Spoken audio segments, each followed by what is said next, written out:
ಲೋಕಾಪುರದಿಂದ ಧಾರವಾಡಕ್ಕೆ ರಾಮದುರ್ಗ ಮೂಲಕ ರೈಲು ಮಾರ್ಗಕ್ಕಾಗಿ ಈಗಾಗಲೇ ಕೇಂದ್ರಕ್ಕೆ ಪ್ರಸ್ತಾವನೆ ಸಲ್ಲಿಸಿದ್ದು, ಈ ಬರುವ ಬಜೆಟ್ನಲ್ಲಿ ಇದಕ್ಕಾಗಿ ಸರ್ವೆ ಹಾಗೂ ರೈಲ್ವೆಗಾಗಿ ಹಣಕಾಸಿನ ಬಜೆಟ್ ಮಂಡಿಸಲು ಪ್ರಯತ್ನ ಮಾಡಲಾಗುವುದು ಎಂದು ರೈಲ್ವೆ ಸಲಹಾ ಸಮಿತಿ ಸದಸ್ಯ ಎಫ್ಎಸ್ ಸಿದ್ದನಗೌಡರ್ ಹೇಳಿದರು. ಇಂದು ಅವರು ರಾಮದುರ್ಗದಲ್ಲಿ ಕಳೆದ ಒಂದು ವಾರದಿಂದ ನಡೆದ ರೈಲ್ವೆ ಮಾರ್ಗಕ್ಕಾಗಿ ಧರಣಿ ಸತ್ಯಾಗ್ರಹದಲ್ಲಿ ಭಾರತೀಯ ಜನತಾ ಪಾರ್ಟಿಯ ಮುಖಂಡರುಗಳ ಜೊತೆಗೆ ಸ್ಥಳಕ್ಕೆ ಭೇಟಿ ನೀಡಿ ಭರವಸೆ ನೀಡಿದರು. ಈಗಾಗಲೇ ರಾಮದುರ್ಗ ರೈಲ್ವೆ ಮಾರ್ಗಕ್ಕಾಗಿ ಸಾಕಷ್ಟು ಚರ್ಚೆ ನಡೆದಿದ್ದು, ಇದನ್ನು ಈ ಬಜೆಟ್ನಲ್ಲಿ ಸಂಸತ್ ಸದಸ್ಯರ ಸಹಾಯದಿಂದ ಮಂಡನೆ ಮಾಡುವಂತೆ ಒತ್ತಾಯಿಸಿ ಪ್ರಾಮಾಣಿಕ ಪ್ರಯತ್ನ ಮಾಡಲಾಗುವುದು ಎಂದು ಹೇಳಿ 7 ದಿನಗಳಿಂದ ನಡೆದ ಸತ್ಯಾಗ್ರಹವನ್ನು ಮುಕ್ತಾಯ ಮಾಡಲು ವಿನಂತಿ ಮಾಡಿಕೊಂಡರು.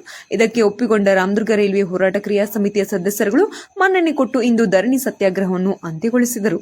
ಮುಂಬರುವ ದಿನಗಳಲ್ಲಿ ಮತ್ತೆ ಅನ್ಯಾಯವಾದರೆ ನಾವು ಪಕ್ಷಾತೀತವಾಗಿ ಜಾತ್ಯತೀತವಾಗಿ ನಿಮ್ಮ ಜೊತೆ ಧರಣಿ ಸತ್ಯಾಗ್ರಹದಲ್ಲಿ ಪಾಲ್ಗೊಳ್ಳುತ್ತೇನೆ ಎಂದು ಭರವಸೆ ನೀಡಿದರು. ಭಾರತೀಯ ಜನತಾ ಪಾರ್ಟಿ ಮಂಡಲ ಅಧ್ಯಕ್ಷರಾದ ಡಾಕ್ಟರ್ ಕೆವಿ ಪಾಟೀಲ್ ಮಾತನಾಡಿ, ಕಳೆದ 2 ದಶಕಗಳಿಂದ ನಡೆಯುತ್ತಿರುವ ಹೋರಾಟಕ್ಕಾಗಿ ಈಗ ಒಳ್ಳೆಯ ರೂಪ ಸಿದ್ಧಗೊಂಡಿದ್ದು, ತ್ವರಿತಗತಿಯಲ್ಲಿ ಈ ಕಾರ್ಯವನ್ನು ಮಾಡಲು ಒತ್ತಾಯ ಮಾಡಲಾಗುವುದು ಎಂದು ಹೇಳಿದರು. ಈ ಸಮಯದಲ್ಲಿ ಮಾಜಿ ಸಂಸದರು, ರಾಜ್ಯ ರೈಲ್ವೆ ಸಚಿವರಾದಂತಹ ದಿವಂಗತ ಸುರೇಶ್ ಅಂಗಡಿ ಅವರನ್ನು ನೆನಪು ಮಾಡಿಕೊಂಡು, ಅವರು ಇವತ್ತು ಇದ್ದಿದ್ದರೆ ನಾವೆಲ್ಲ ರೈಲಿನಲ್ಲಿ ಓಡಾಡುತ್ತಿದ್ದೆವು ಎಂದು ನೆನಪಿಸಿಕೊಂಡರು. ಈ ಹೋರಾಟದಲ್ಲಿ ಪಾಲ್ಗೊಂಡು ಗಂಗಾಧರ್ ಭೋಸ್ಲೆ, ವೈಭು ಜೈನಖಾನ್ ಹಾಗೂ ಶಫಿ ಬೆನ್ನಿ ಮಾತನಾಡಿದರು. ಹೋರಾಟಕ್ಕೆ ಬೆಂಬಲಿಸಿದ ಬಿಜೆಪಿ ಅಲ್ಪಸಂಖ್ಯಾತ ಮೋರ್ಚಾ ಅಧ್ಯಕ್ಷರಾದ ಜಹೀರ್ ಹಾಜಿ, ಹೋರಾಟ ಪ್ರಾರಂಭ ಮಾಡಿದ ಡುಮಾವತ್ ವಕೀಲರು ಉಮೇಶ್ ಕುಳವಿ, ಸಿಬಿ ಪಾಟೀಲ್, ದ್ಯಾವಪ್ಪ ಬೆಳವಡಿ, ಡಾಕ್ಟರ್ ಮಾದನ್ನವರ್, ಮಲ್ಲಿಕಾರ್ಜುನ್ ಬಾವಿಕಟ್ಟಿ, ರಾಧಿಕಾ ಧೂತ್, ತೌಕೀರ್ ಖತೀಬ್, ಈರನ್ಗೌಡ್ ಹೊಸಗೌಡರ್, ಮಾರುತಿ ಮೆಟ್ಟಿನ್, ವಿಜಯ್ ಜಾಮದಾರ್, ಬಾಬುರೆಡ್ಡಿ ಹೆಬ್ಬಳ್ಳಿ ಮುಂತಾದವರು ಪಾಲ್ಗೊಂಡಿದ್ದರು. ವರದಿ ಸಾಜಿದಿ ನಾಮದಾರ್. ರೈಲ್ವೆ ಬರಬೇಕು, ಲೋಕಾಪುರ್ ರಾಮದುರ್ಗ್ ಮಾರ್ಗವಾಗಿ ಸವದತ್ತಿಗೆ ರೈಲ್ವೆ ಆಗಬೇಕಂತ ತಿಳ್ಕೊಂಡಂತ ಬಹಳ ಸುದೀರ್ಘವಾದಂಥ ಹೋರಾಟವನ್ನು ಮಾಡಿಕೊಂಡು ಬರ್ತಿರುವಂಥ ನಮ್ಮ ರಾಮದುರ್ಗದ ಈ ಹೋರಾಟ ಸಮಿತಿಯ ಅಧ್ಯಕ್ಷರನ್ನು ಒಳಗೊಂಡು ಎಲ್ಲ ಸಲಹಾ ಸಮಿತಿಯವರಿಗೂ ಉಳಿದ ಪದಾಧಿಕಾರಿಗಳಿಗೂ ಮೊದಲನೇದಾಗಿ ನಾನು ಅಭಿನಂದನೆಗಳನ್ನು ಸಲ್ಲಿಸಲಿಕ್ಕೆ ಬಯಸ್ತೇನೆ. ಯಾಕಂದ್ರೆ ಒಂದು ಯಾವುದಾದ್ರೂ ಯೋಜನೆ ಆಗಬೇಕಾದ್ರೆ, ಒಂದು ಯಾವುದಾದ್ರೂ ಕಾರ್ಯಗತಕ್ಕೆ ಆಗಬೇಕಾದರೆ, ಕಾರ್ಯರೂಪದಲ್ಲಿ ಬರಬೇಕಾದರೆ ಸಾಕಷ್ಟು ಹೋರಾಟಗಳನ್ನ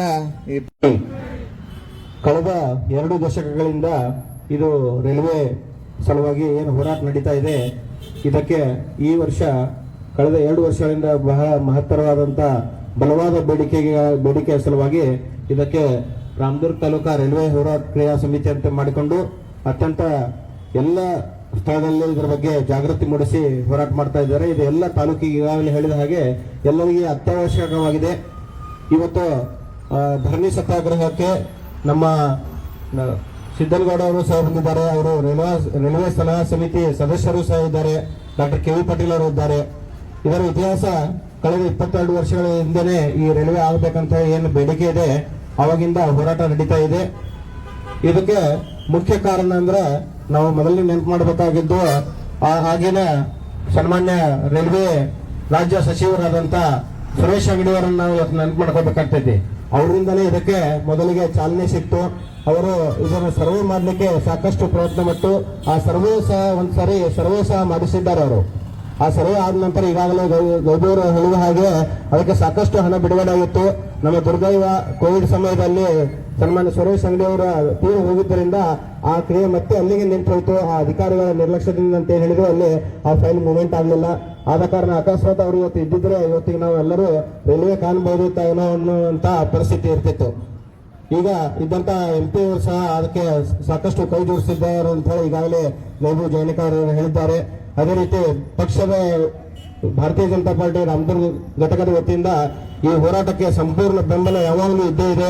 ಇವತ್ತು ಸಹ ನಾವು ಧರಣಿ ಸ್ಥಳಕ್ಕೆ ಎಲ್ಲರೂ ಒಂದು ಸಭೆಯನ್ನು ಮುಗಿಸಿ ಇವತ್ತು ಇಲ್ಲಿ ಬಂದು ಆ ಧರಣಿ ತೆಗೆದುಕೊಂಡಂತ ಎಲ್ಲ ಕ್ರಿಯಾ ಸಮಿತಿ ಸದಸ್ಯರು ಬೆಂಬಲವಾಗಿ ನಿಂತು ನಮ್ಮ ಪಕ್ಷದ ಪರವಾಗಿಯೂ ಸಹ ಕೇಂದ್ರದಲ್ಲಿ ಬಿಜೆಪಿ ಸರ್ಕಾರ ಇರುವುದರಿಂದ ನಮ್ಮ ಪಕ್ಷದ ಎಲ್ಲ ನಾಯಕರುಗಳು ಒಕ್ಕೂರಿನಿಂದ ಈ ಹೋರಾಟಕ್ಕೆ ಬೆಂಬಲ ಸೂಚಿಸಿದ್ದೇವೆ. ಇದು ಅತಿ ಅವಶ್ಯಕತೆ ಇದೆ ಅನ್ನೋದು ತಿಳಿವಳಿಕೆ ಕೊಟ್ಟು ಇದರ ಬಗ್ಗೆ ಈಗಾಗಲೇ ಸಿದ್ದರಾಮಯ್ಯನವರಿಗೆ ಮಾಹಿತಿ ಸಿಕ್ಕಾಗಿದೆ. ಇದರ ಬಗ್ಗೆ ಇನ್ನೂ ಸಾಕಷ್ಟು ಅವರು ತಮ್ಮ ಸಭೆಯಲ್ಲಿ ಚರ್ಚೆ ಮಾಡಿ ಇದಕ್ಕೆ ಈಗ ಮುಂಬರುವ ದಿನಗಳಲ್ಲಿ ಬಜೆಟ್ ನಲ್ಲಿ ಇದಕ್ಕೆ ಅನುದಾನವನ್ನು ಬಿಡುಗಡೆ ಮಾಡಿ ಮತ್ತೊಮ್ಮೆ ಸರ್ವೆ ಆಗಲಿ ಏನಾದರೂ ಆಗಿ ಮಾಡಿಸಿ ಇದಕ್ಕೆ ಚಾಲನೆ ಕೊಟ್ಟು ಈ ರಾಮದುರ್ಗ ತಾಲೂಕಿಗೆ ರೈಲ್ವೆ ಹಾಯಿ ಅಂತ ಮಾಡಬೇಕು.